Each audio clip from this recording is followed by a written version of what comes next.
Asian crisis, the rest of the world is doing well, so we are diversified. Then comes the Latin American crisis, the same thing when the Eurozone crisis. So as a global bank, it's always good to have a diversified stream of earnings geographically. Asia and ASEAN is a growth engine for Citi. If we look on the growth of the developed market and the emerging market, we look at the developed market, for example, the growth is between 2% maximum. And emerging market average is about 4 to 5%. But when we look in detail on the emerging market, ASEAN stands out. It is growing between 4 to 5%, which is a very attractive region. It's about 600 million population in ASEAN alone. So the Citi strategy in Asia is really focused, as we recognize that most of the growth of Citi will come from this region. Now let's talk about ASEAN. It's quite a busy chart. However, a few things on this chart. Why it is an attractive growth region? One point here on point A is if ASEAN is considered as a single country, it is the seventh biggest GDP in the world after the United States, China, Japan, Germany, France, and United Kingdom. So it's a very important region. And the growth, if we look at the whole growth, is about 5%, which is a very attractive region for Citi, and also for the multinationals and the global companies. Another one is the impact on the 2015. Unlike EU, the impact on the ASEAN 2015 mostly will be economic. There is no appetite to have a single currency. So this will provide a lot of attractiveness in terms of trade flows, in terms of information flows, and in terms of a lot of linkages between the financial flows. I believe that finance follows trade. It's not the other way around. So when we liberalize the trade within the region, finance will follow. And we begin to see a lot more linkages, be it in the financial sector or in the trade sector. So this is going to be a very important thing for ASEAN. Technology. Technology integration is going to be very important. We just see, for example, last week, the linkage between Hong Kong and Shanghai on the financial market. Linking exchanges is going to be very important. Linking technology. So if we look on technology, the adoption of social media, for example, is going to change a lot of the landscape on how the region is going to be connected to each other. So ASEAN, with a very young population, we even consider China as an aging population, but ASEAN, as a very young population, will present a lot of opportunity as they are mostly an early adopters of technology. So in terms of the ASEAN Economic Community Blueprint, a few things. It is a single market, highly competitive economic region. There's going to be a roadmap for a full integration, but again, it is not going to be a big bang on January 1, 2015. This is going to be very attractive for strong companies. ASEAN houses a lot of multinationals. About 74 companies in the Forbes Global Leading Companies has headquarters in ASEAN. BPOs, call centers will be very important.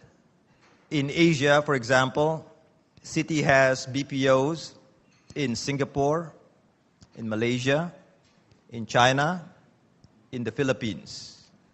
And this is going to be something very, very important going forward.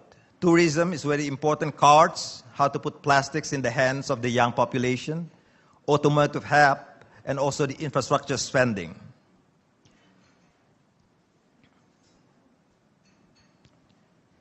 some of the economic indicators that shows how attractive the region, and we can show you some of the projection. This is the house view of city on 2015.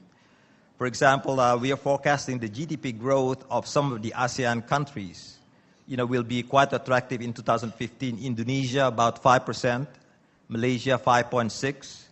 Philippines, we are forecasting about 6.4%, 6.5%.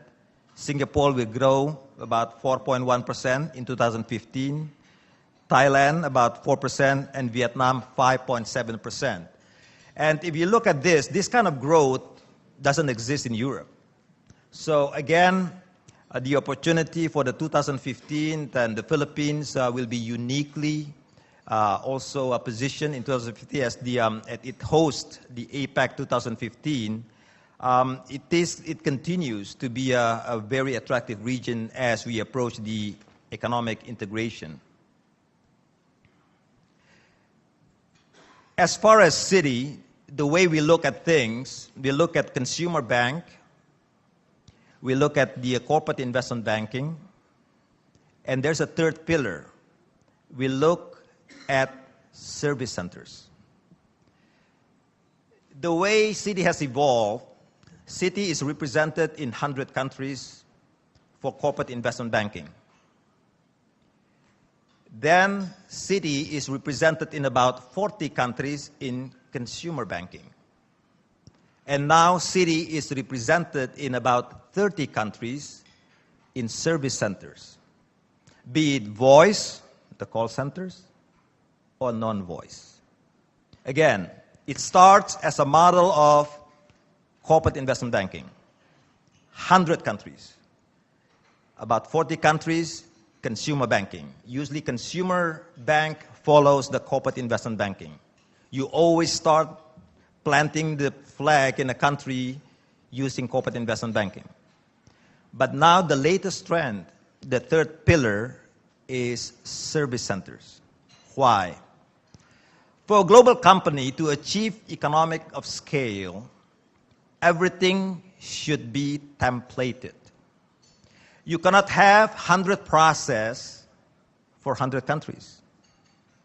You have to have one process, hopefully, for 100 countries. The ideal thing is to have something like Apple.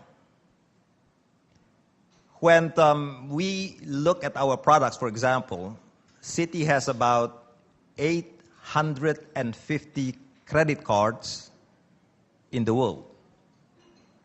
850 credit cards means 850 marketing heads, 850 product heads, 850 finance head for each product, 850 operations process credit heads. You have to know, you have to accommodate 850 products. If you have 850 products, there is no way we have one call center. Just imagine a phone operator has to memorize 850 manuals. You can't. You can't have, if I lose my card and I call Manila and I said, I have a US thank you card. The person doesn't know. So the way to do, as a global company, I'm talking on behalf of a global company, is how to simplify. Simplicity is the name of the game. The best illustration is Apple. Apple only have iPod, iPhone, iPad, the Mac, and iTunes. 5 products. The only variance allowed is your megabyte or the color. That's it. If you don't even have a manual you download. If you want to download, you download. You go to an Apple store, they don't give you a thick manual. You download. But if you only have 5 products, you can have a global call center. You can have a global help service. You can have a global support hotline. Why? Because you have 5 products. So I think the message for the audience is simplicity is the name of the game. Gone are the days of a lot of product variants. We have learned this also from other industries on automotive during the crisis, when some of the automotive industries start analyzing how many colors you have, what kind of variation on steering wheel, what kind of dashboard you have. For every single variant, you have to have a separate assembly line. So the message is retail is detail. We need to go to the detail to run retail.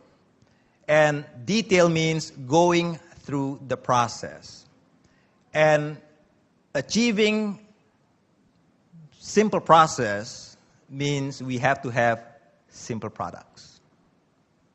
Customers want simplicity. So if we take into this, we have summarized what is important for Citi as a global company into 3, what we call 3 secular themes. For Citi as a global bank, there's only 3 themes that is emerging. Number 1, the world is going to become more global. In the past, the flows is between developed market to developed market, the US and EU. Then comes developed market to emerging market, the US to India, EU with Brazil. But the third thing is emerging market with emerging market, flow between China and Russia, the Philippines and Indonesia, Thailand and China. Develop, emerging will be the trend of the future of globalization. Number 2, urbanization. The world will become a collection of cities. We are not talking about countries anymore. We are talking about cities. That's why we said city is for cities. We only concentrate into 700 cities. We don't concentrate on countries anymore. If you look at the Philippines, for example, where is the GDP of the Philippines? Metro Manila. You focus on Metro Manila. City has a role in Metro Manila. City don't have much role in Davao or in Cebu. That belongs to the local bank. Every single bank has its own role. Every single bank has its own cup of tea. So urbanization is going to be very important. In the context of ASEAN, for example, we have 3 mega cities, cities with population more than 10 million. Indonesia has Jakarta, Philippines has Manila, and Thailand has Bangkok. And you can go to the conference of mayors. Every single mayor will say, managing a city above 10 million has its own problem. We have BPOs. Every time we put a BPO, it creates its own ecosystem. You go and open a BPO in Fort Bonifacio, you need apartments nearby for your staff. You need convenience store. You need a gym. It creates its own ecosystem, the supply chain. So urbanization is the second secular trend. The third one is digitization. Everything will be digitized. This is the era of digital banking. I don't believe on a cashless society, but I believe in a less cash society. It'll be less cash, not cashless, but people will be more and more comfortable using their tablets doing banking, for example. So globalization, urbanization, and digitization will be the trend of the future. With that, as far as Citi Philippines, and I'll come to my last slide on the service center. Again, we look into the way we define it is corporate banking, consumer banking, and Citi service centers. And on the city service centers, city in the Philippines has 7,000 staff. 7,000. 2,700 in corporate banking and consumer banking, and 4,500 in what we call the service centers. And within the 4,500, we separate into two, voice and non-voice. We just have been informed by my public affairs that as of today, Citi has won in the Philippines, has won about 27 awards. So this is just a bragging slide, for Citi Philippines. So hopefully we can cross 30. And this is my last slide for forum. So as I mentioned, we have the corporate bank, we have the consumer bank, and the service center. And the service center, the way we look at it, will be voice. We're servicing U.S. cards. We are servicing U.S. mortgage. We are servicing Australia consumer. We are servicing Guam consumer. So, if you hold a credit card in Manhattan issued by Citibank U.S. and you lose it, and you call, the call is picked up in Manila. Or if you take a mortgage in the U.S., the call is picked up in Manila, the voice, which shows a few things. In the past, I remember when I went to college in Cleveland, Ohio, if you want to become a TV announcer, you have to take this standard called the Midwest American Standard Accent. You cannot speak like a Northeastern or a Southern. There is an American standard. Now, if you lose your card in Manhattan and you call, or if you are in Sydney and you call, and you know the person at the other end of the line is not Australian because they are Filipino. But the most important thing is nobody cares about your accent. Fix my problem in 1 minute. Who cares if you speak with the perfect Oxford English accent and cannot solve my problem? The mindset of the consumer has changed. Fix my problem in 1 minute, in 2 minutes, efficiently. I don't care about your accent, as long as you can speak English, which is understood. On the non-voice, it's very important. We produce, which is about 2,000 people, is 50-50. The 4,500, 50% works in the voice, about 50% work in the non-voice. They produce the financial reporting, enterprise infrastructure, O&T, risk management, and global functions. So I'll close. There's an article in the Philippine Inquirer, I think back in August. It says the BPO contributed to about 16 billion to the economy. 16 billion on a GDP last year of 278 billion. That's big. The overseas foreign workers contributed to about 24 billion, about 2 billion a month. Before long, this industry is going to overtake that. And this is going to be, one of the most important pillars of the Philippine economy, and it's export-oriented. So with that, I think, I hope it gives some context from Citi, the way we, Global Bank, sees the opportunity in terms of the call center, be it voice, or even the non-voice portion. There's some article there that said some of the opportunity probably in the non-voice. For example, in my last assignment in Budapest, I spent 8 years in Eastern Europe. One of the bank has about 800 people on non-voice in Budapest. What they're doing, they are quants, they are option modeling, they are forward, they are all PhDs. These are not voice, but these guys are simulating complex banking models because that's the future in terms of the non-voice, for example. Financial reporting, HR. If you do a payroll, or you do an offer letter, Why should you have an HR department in every single country to produce an offer letter? Dear so-and-so, welcome to Citibank. So I think with that, I hope it's useful. And thank you for your time. Maraming salamat po. Thank you very much again for speaking, addressing this group, Mr. Santoy. So my quick question is that a lot of the talk in ASEAN integration is how it actually can trigger more of the talent or human resource mobility in the region. Mm-hmm. So from a within Citibank, because you are in the region, how are you dealing with that? And even just broadly speaking, are you anticipating that you're going to have to deal with potentially more mobility across countries in ASEAN? I think the Philippines is probably well positioned. If I take all the ASEAN countries, look, I'm Indonesian. Not too many Indonesian expatriates work in Citibank.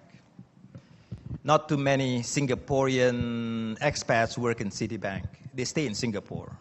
Not too many people from Thailand work outside Thailand. But the Filipinos, they're everywhere. They are in Citibank Singapore, they are in Citibank Thailand, they are in Citibank Indonesia, or even in other institutions. So what I'm saying is in terms of mobility, and I hear this also often reinforced by Secretary Purissima, the Philippines is well positioned because the young generations, they are very used to mobility. So once this is opened up, I think the Philippines will only have, an upside on this ASEAN 2015 integration in terms of talent mobility. Because out of all the ASEAN countries, I believe the Philippines, will produce the most mobile workforce everywhere. So there's an upside for the Philippines. Question. There was mention that the service centers in ASEAN, it's in Singapore, Malaysia. Are they doing the same services as they do in the Philippines? No. It takes a journey in terms of how we look at our service centers. Now we tend into specialization. So we have centers in 5 countries: Singapore, Malaysia, India, the Philippines, and China. And when you look at the global picture, then we understand that for this function, it's more suitable to be in Manila. For the other function, it's more suitable in India. A lot of, for example, on the, some of the finance modeling, is mostly in India. But in terms of the voice, for example, it's in the Philippines. I was educated during when this is my 15th month, in the Philippines as the new CEO. And I was taken on a tour on our call center here. So they said this is the collection operation. And so I was told, in collection, in credit cards, for example, we have buckets. Bucket 1 means you forget to pay your credit card between 1 to 30 days, right? Bucket 2 means 30 to 60 days. Bucket 3 means 60 to 90 days. So I said, okay, so what do we do? This is calling for bucket 1. Oh, okay, good. So bucket 1 is mostly a reminder call. Hello, sir. I think maybe you forget to pay your credit card. Just a gentle reminder. Okay. So I said, how about bucket 3? Oh, that one is done in India. So I think they said, the Filipinos, they're much softer voice for the bucket 1. But specialization on bucket 3 is given to India. So what I'm saying is, it goes into a lot of simulation, on what is the most efficient model, even on a product level. I'm talking about collection, right? It's not customer service, which is mostly inbound. So whether inbound and outbound for the voice, there's a lot of things that we keep on refining. What do you think, sir, is the next banking trend that would require more services of the non-voice and even voiced contact center agents, and especially those services focusing the millennials, the young people, the people of today, and which will also require the services that we now know as contact center, voice and non-voice services?